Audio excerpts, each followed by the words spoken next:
tayo sa Gallery Food Hall ng Fisherman's Mall. Dito tayo pipila para sa ticket ng pagtatag finale. So, hopefully maging okay yung slot na makukuha natin and maging smooth yung pag-release ng mga ticket tomorrow. Ang haba na raw kasi ng pila sa Marikina, so dito ako nag-ano kasi konti pa lang.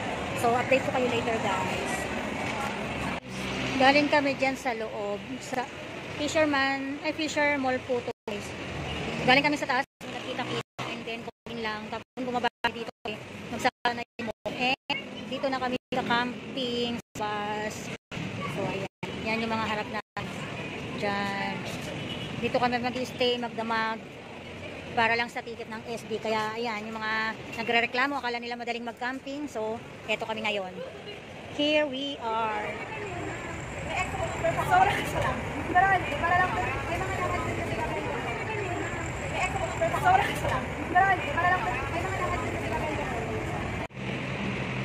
Okay.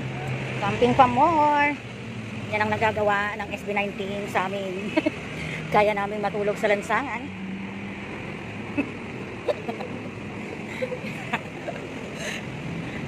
Yan. Para kaming mga yagit. Charan!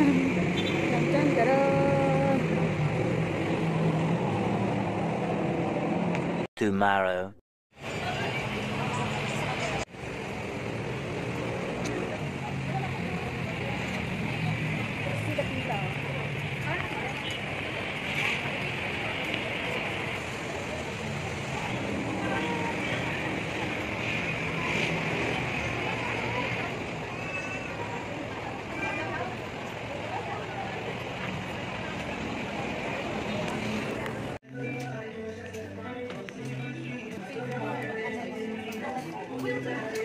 Pakita ko sa inyo kung gaano kahaba ang pila namin. Chismisan pa sila, guys. So.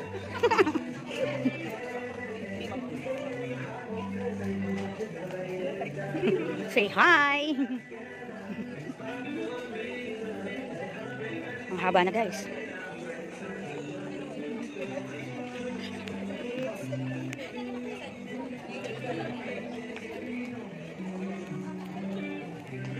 O'clock na, guys, and it's 1 hour to go. Kabado 20.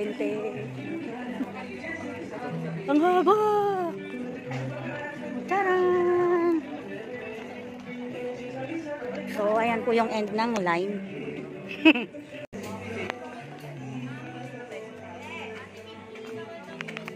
Bawal ba?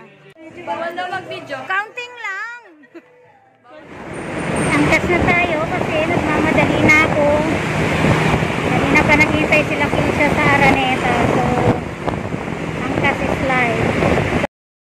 Guys, after 2 hours of waiting para lumabas yung mga desired tickets namin, nag-decide ako na tumakbo na ng Araneta. Since may kasama ako na nandoon, si Mama Che, chinachat niya ako na pumunta na agad ako ng Araneta kasi ongoing pa naman yung ticket selling doon. And mas mabilis daw yung process. So, go tayo. Ang na-avail ko lang kasi sa Fisher Mall is yung dalawang ticket namin ng friend ko for day 1 day 2 sa UB. Maliban doon, wala na kaming nakuha and nag-crash na yata yung site ng Fisher Mall. So, good thing na may kachat ako sa Araneta, kaya nakapag-decide agad ako na tumakbo at pumunta na. Guys, ang pasakit. Para mabilis ang biyahe kasi kung nag-MRT ako, lalakad pa ako pagdating ng farmer.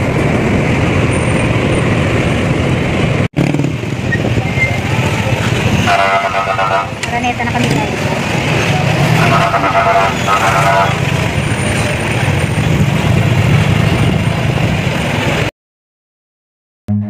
Run. 1 eternity later.